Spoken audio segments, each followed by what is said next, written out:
Bismillahirrahmanirrahim. Assalamualaikum warahmatullahi wabarakatuh. Yang saya hormati Wakil Grand Sheikh Al-Azhar Profesor Dr. Muhammad Abdurrahman Ad-Duwaini, Rektor Al-Azhar Profesor Dr.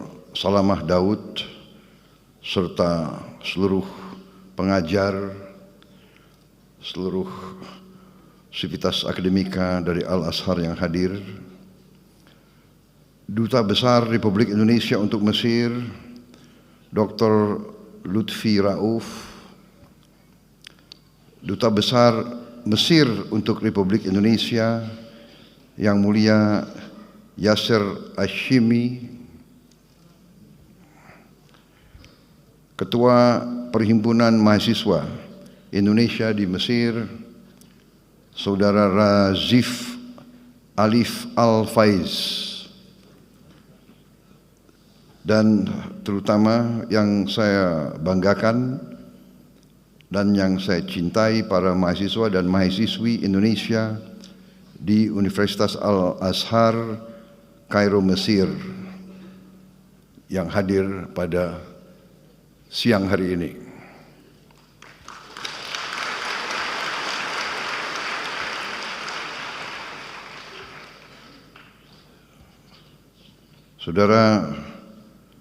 Saudara sekalian,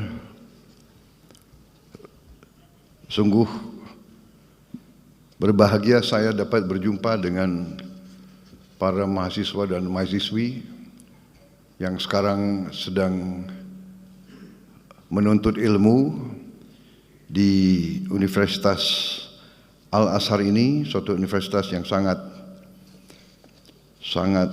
bersejarah, sangat terkenal. Saudara-saudara, sudah ribuan alumni Al-Azhar dari Indonesia, sudah banyak ulama dan pemimpin Islam di Indonesia pernah belajar di sini. Di antaranya yang paling terkenal Presiden Republik Indonesia yang keempat, Kiai Haji Abdurrahman Wahid, yang kita kenal sebagai Gus Dur.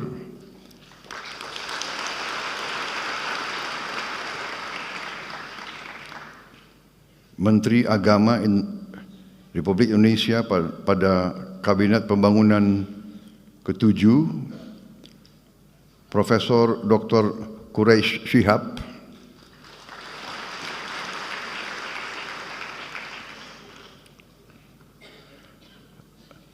tokoh besar Nahdlatul Ulama yang pernah juga menjadi Rois Am, Kiai Haji Ahmad Mustofa Bisri, Gusmus, dan Menteri Luar Negeri Republik Indonesia pada tahun 1999 sampai 2001, Profesor Dr. Alwi Shihab. Dan saya kira masih banyak lagi tokoh-tokoh dan pemimpin-pemimpin kita, pemimpin Indonesia dari berbagai kalangan, dari berbagai organisasi yang adalah lulusan Al-Azhar. Saya hadir di Mesir ini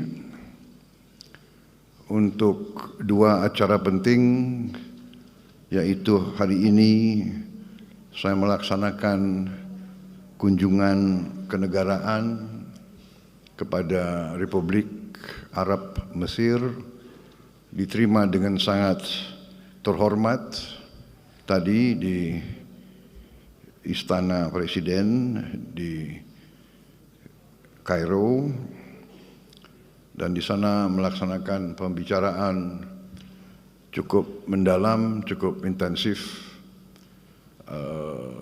Saya dengan Presiden Al-Sisi, kemudian dengan menteri-menteri beliau dan delegasi saya. Kita telah menyepakati beberapa hal-hal penting yang intinya adalah kita ingin meningkatkan dan mempererat hubungan antara Indonesia dan Mesir yang pernah sangat dekat dulu, karena Mesir memiliki tempat yang khusus di hati kita, tempat bersejarah, yaitu Mesir merupakan negara yang pertama mengakui kemerdekaan Republik Indonesia.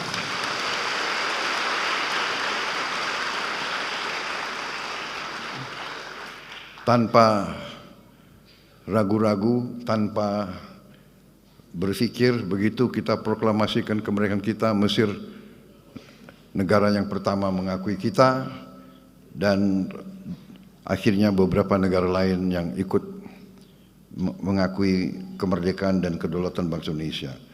Kemudian dalam perjalanan, pemimpin Mesir waktu itu Presiden Jamal Abdel Nasser dan pemimpin Indonesia Presiden Soekarno menjadi sangat dekat karena sama-sama menjadi pelopor dibangunnya gerakan non-blok, non-aligned movement yang ingin mempersatukan negara-negara berkembang, tidak mau ikut blok manapun, tidak mau ikut blok barat, tidak mau ikut blok timur, berada di tengah, menghormati semua negara, semua bangsa, semua ras.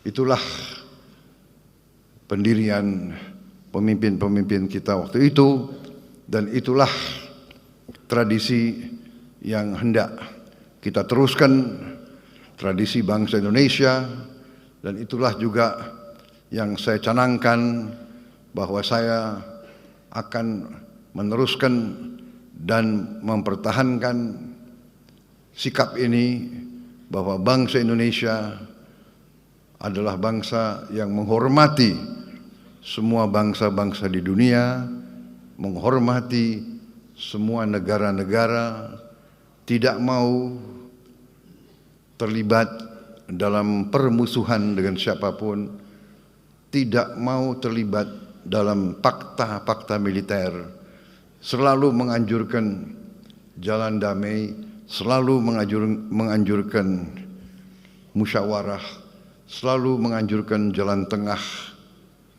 selalu menganjurkan kolaborasi, kerjasama, bukan konflik. Itu sikap yang saya canangkan, dan itu yang saya jalankan, tidak hanya dalam politik luar negeri, tapi juga dalam politik dalam negeri yang saya jalankan selama ini. Saya menyampaikan bahwa di abad ke-21 ini dunia semakin kecil, teknologi semakin canggih. Teknologi sekarang begitu canggih, dapat memberi banyak kemudahan kepada manusia, tapi pada saat yang sama teknologi dapat juga dengan mudah menghancurkan manusia. Ini yang kita lihat sekarang.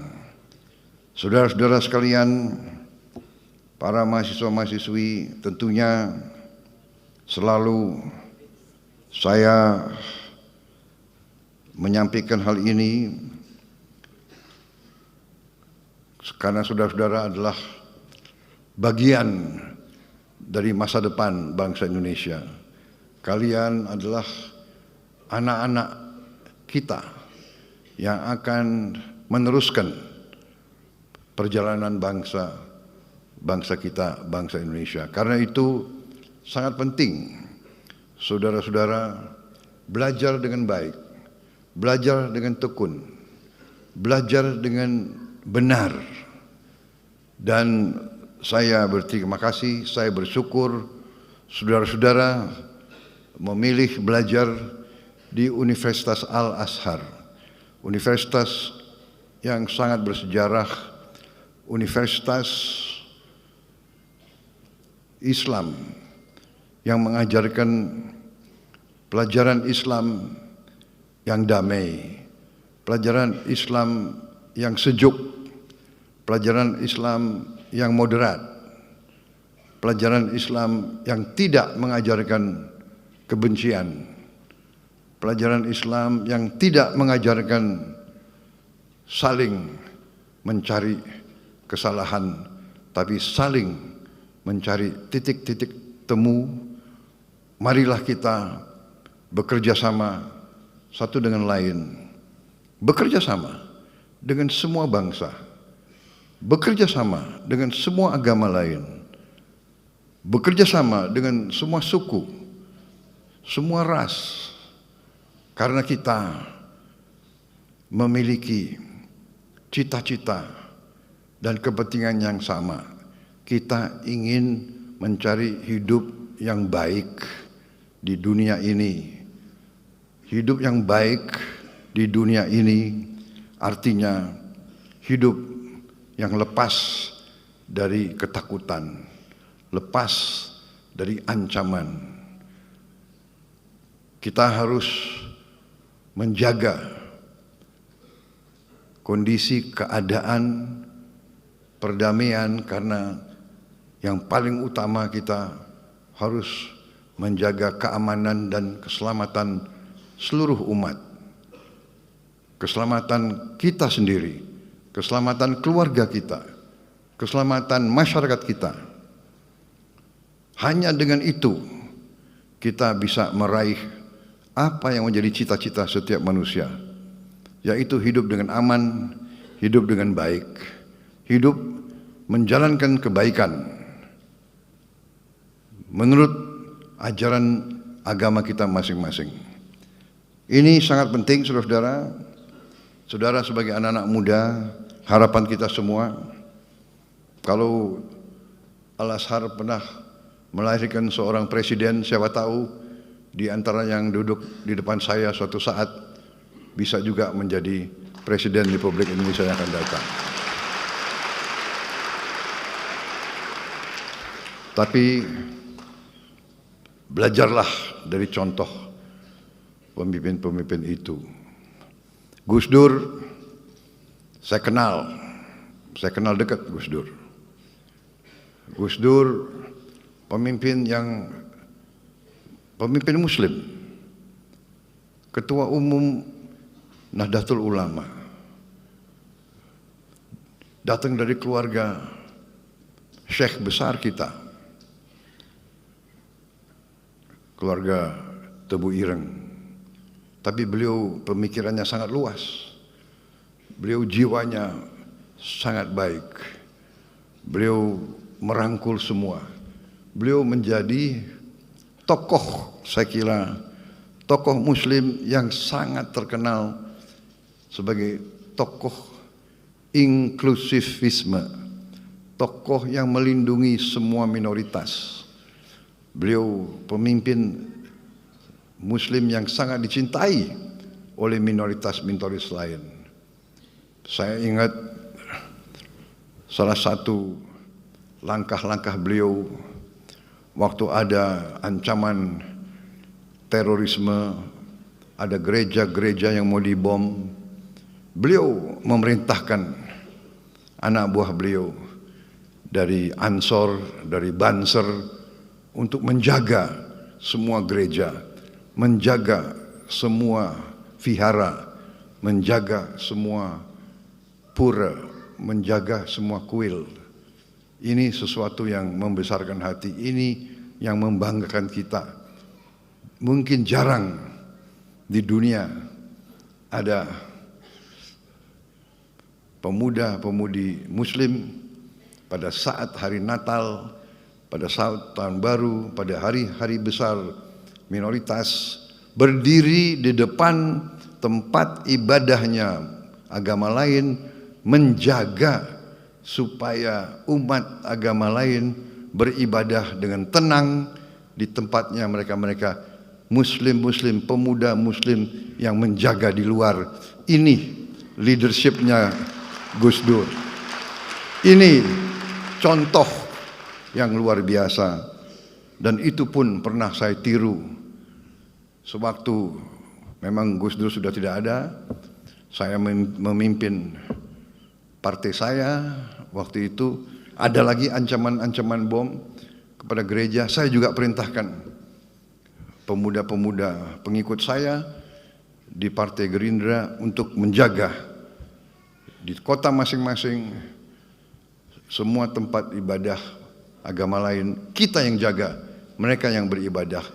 Ini contoh, dan itulah kenapa Gus Dur ini sangat dihormati.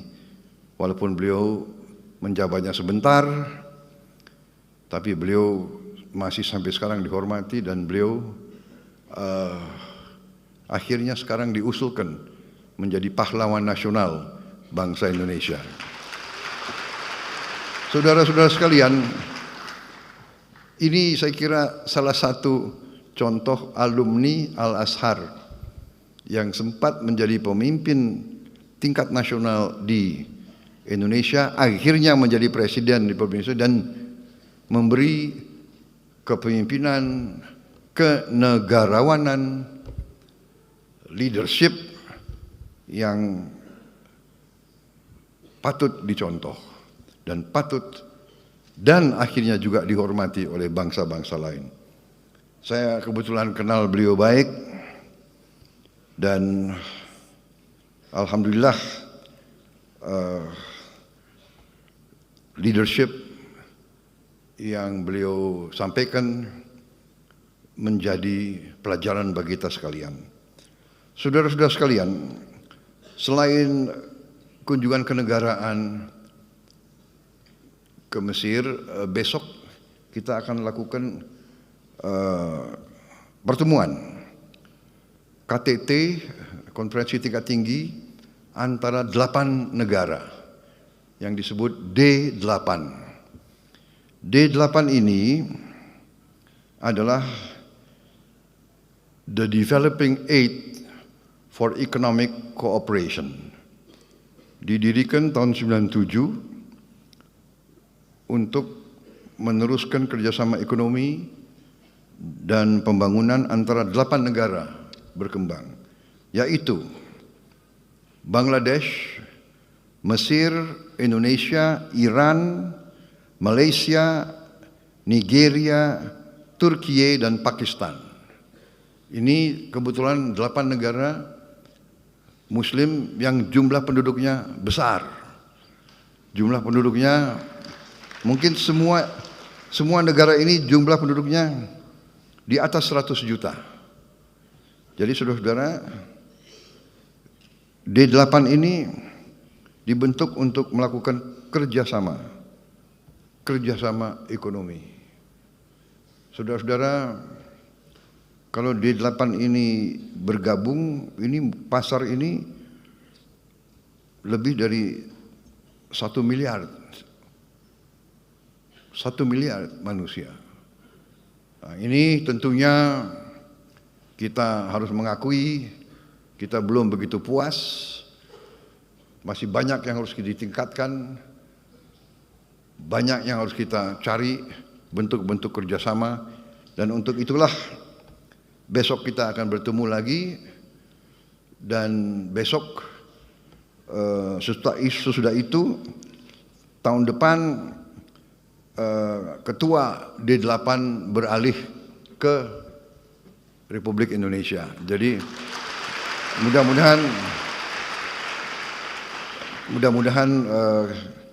kita bisa berbuat yang baik. Saudara-saudara sekalian, kita lihat keadaan dunia, keadaan kawasan saat ini penuh dengan ketegangan, penuh dengan konflik, penuh dengan bisa kita katakan peperangan. Kita prihatin apa yang terjadi di kawasan ini terhadap saudara-saudara kita di Palestina, tapi tidak hanya di Palestina, di tepi barat Palestina ya, di Gaza, tepi barat Palestina, di Lebanon, sekarang di Suriah, tapi juga di kawasan-kawasan lain, di Libya, di Sudan, di Yaman. Saudara-saudara, marilah kita selalu waspada bahwa kalau kita tidak rukun dan tidak bersatu, kalau pemimpin-pemimpin kita tidak arif, tidak bijaksana, ujungnya adalah yang terjadi adalah perpecahan. Dan bila pecah, bila tidak ada persatuan dan kesatuan, yang ada adalah kelemahan. Dan kalau lemah, tidak dapat melindungi dan menjaga keselamatan rakyatnya. Saya kira ini pelajaran yang sangat penting bagi kita. Saudara-saudara, para mahasiswa-mahasiswi, belajarlah dengan tekun, belajarlah dengan baik, jadilah wakil-wakil Indonesia dengan baik. Jangan memalukan kita. Belajar dengan baik. Saya bersyukur saya dapat laporan bahwa mahasiswa Indonesia termasuk mahasiswa asing yang paling sedikit bikin masalah di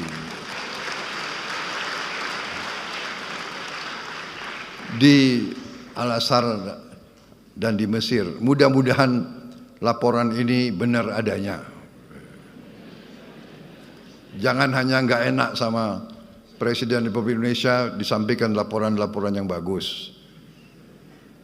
Tapi tadi Presiden Al-Sisi juga mengatakan tiap kali lihat wajah orang Indonesia di Mesir, beliau selalu lihat wajah yang baik, wajah yang gembira.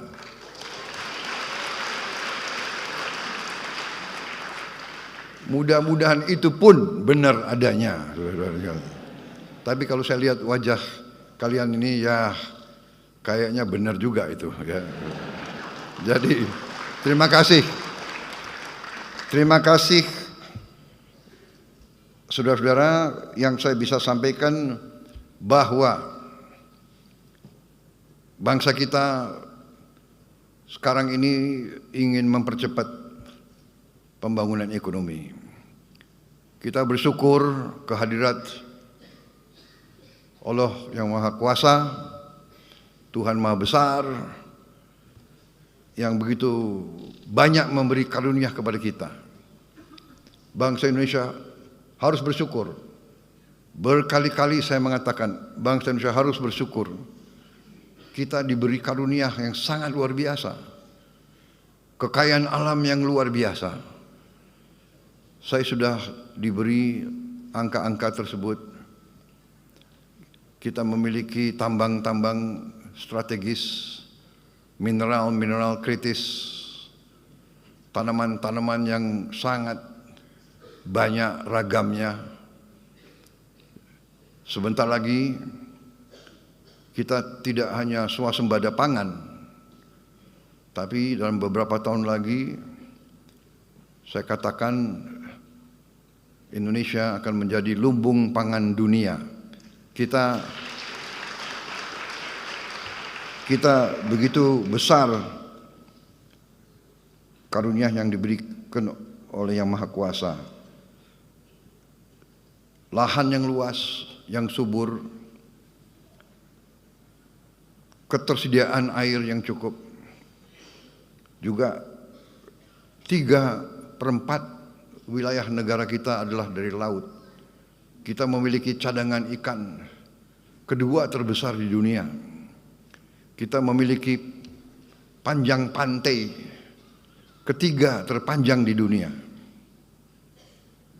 Artinya kita bisa punya puluhan juta hektar tambak-tambak ikan, tambak udang, tambak lobster, tambak kepiting. Kita akan menjadi eksporter yang paling utama di bidang ikan dan protein untuk dunia, saudara-saudara sekalian. Saudara-saudara sekalian, semua karunia ini percuma kalau tidak bisa kita kelola dengan baik. Karena itu saya bertekad,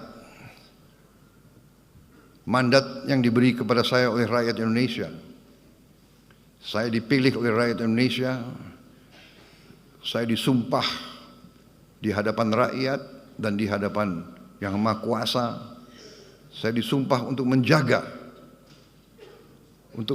undang-undang dasar kita, menjalankan semua undang-undang. Karena itu saya bertanggung jawab untuk menjaga dan mengelola semua kekayaan kita untuk bisa dinikmati sebesar-besarnya oleh seluruh rakyat Indonesia. Bukan segelintir. Saudara-saudara sekalian, kita bangga GDP kita, produk domestik bruto kita tumbuh dengan pesat. Tumbuh dengan pesat di tengah ketidakpastian dunia. Tetapi kita menyadari bahwa pertumbuhan itu belum merata. Bahkan sebagian rakyat kita masih berada dalam keadaan yang memprihatinkan. Mereka masih bisa kita golongkan dalam keadaan yang miskin. Ini tekad saya, pemerintah saya. Kami ingin berjuang sekeras mungkin untuk menghilangkan kemiskinan dari bumi Indonesia.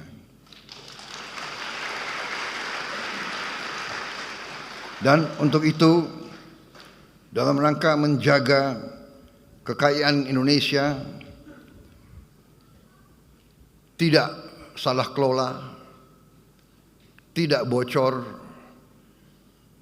tidak dicuri, mau tidak mau kita harus bertekad untuk memberantas korupsi dari bumi Indonesia.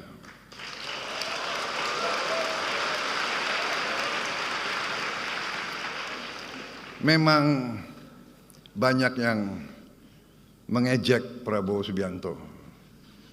Saya memang sudah biasa diejek. Dari dulu saya diejek. Dari dulu saya difitnah.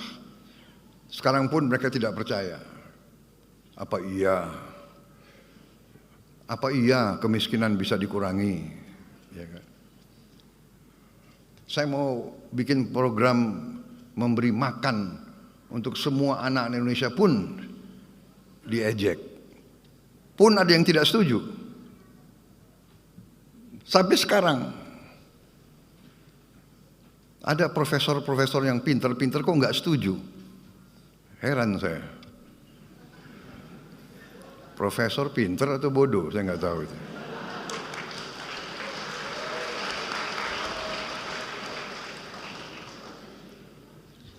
Mungkin pinter otaknya, tapi hatinya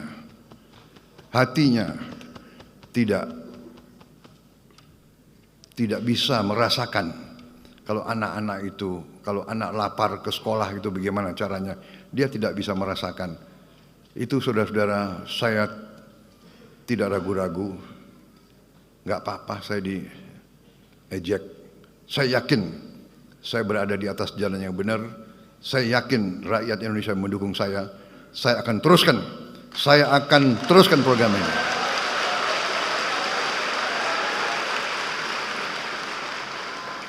Dan mereka yang masih meragukan, 2 bulan saya memimpin, masih mereka bertanya-tanya.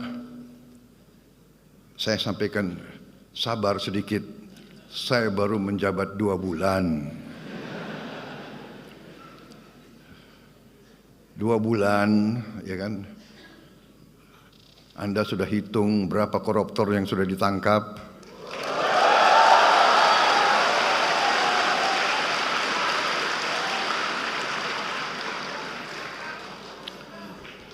Saudara-saudara sekalian, yang nyinyir sama saya, silakan, kau duduk aja di sebelah situ. Ya. Ini belum apa-apa. Ini belum apa-apa. Nanti 6 bulan lagi, baru saudara boleh nilai pemerintah Prabowo Subianto.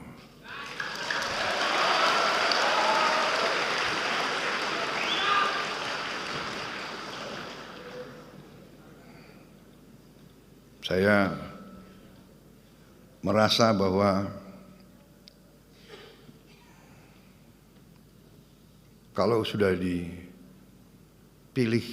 oleh rakyat, kalau sudah disumpah di hadapan Yang Maha Kuasa, tidak perlu ragu-ragu. Kita hanya setia kepada rakyat Indonesia dan kita hanya takut kepada Yang Maha Kuasa di atas itu.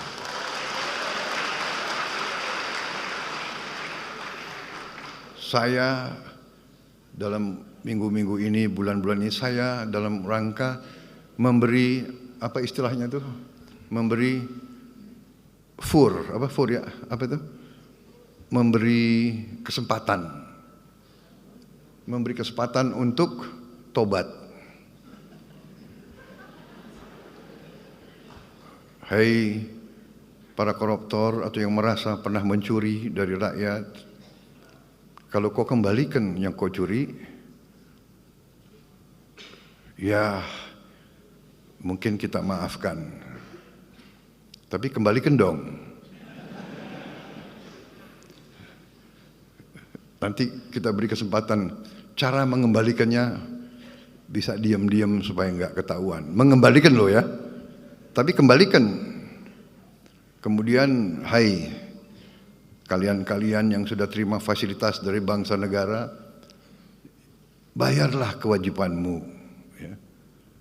Asal kau bayar kewajibanmu, taat kepada hukum, sudah kita menghadap masa depan. Kita tidak ungkit-ungkit yang dulu. Tapi kalau kau bandel terus, apa boleh buat? Kita akan menegakkan hukum. Dan bagi aparat-aparat harus milih setia kepada bangsa, negara dan rakyat atau setia kepada pihak lain. Kalau setia kepada bangsa, negara dan rakyat, ayo. Kalau tidak, percayalah, saya akan bersihkan aparat Republik Indonesia.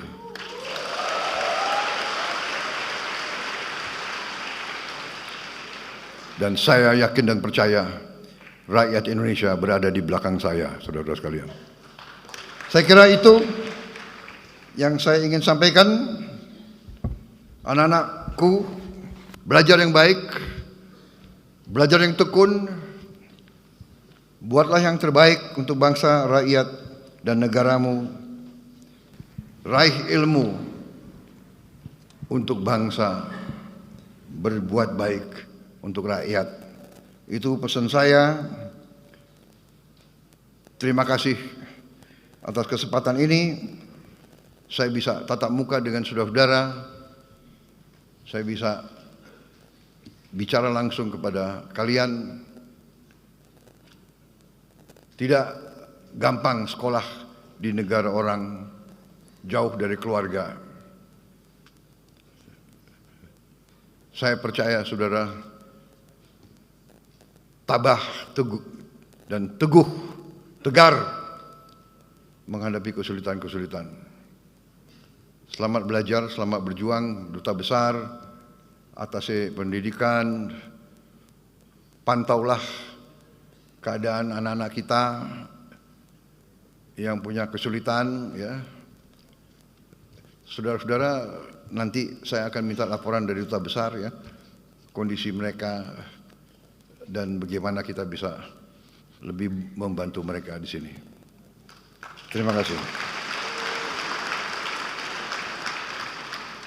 Wassalamualaikum warahmatullahi wabarakatuh. Terima kasih. Selamat belajar. Sampai jumpa kembali.